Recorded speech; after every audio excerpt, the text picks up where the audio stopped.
20 ans, jour pour jour, le peuple français s'exprimait pour la dernière fois par référendum.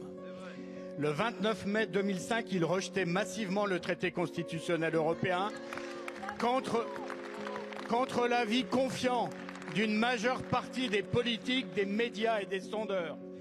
Mais passé le traumatisme des élites, ce refus populaire fut rapidement piétiné, balayé, trahi par la ratification du traité de Lisbonne en 2008.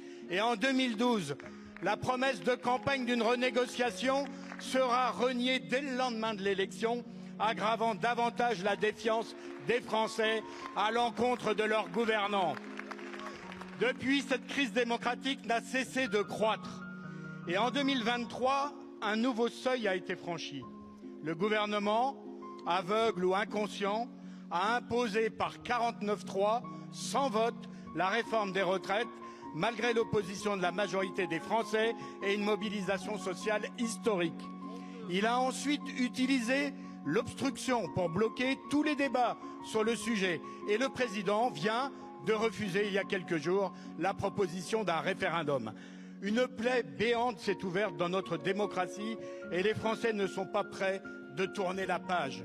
Le 5 juin, le débat reviendra dans l'hémicycle grâce à notre résolution pour abroger cette réforme brutale et injuste.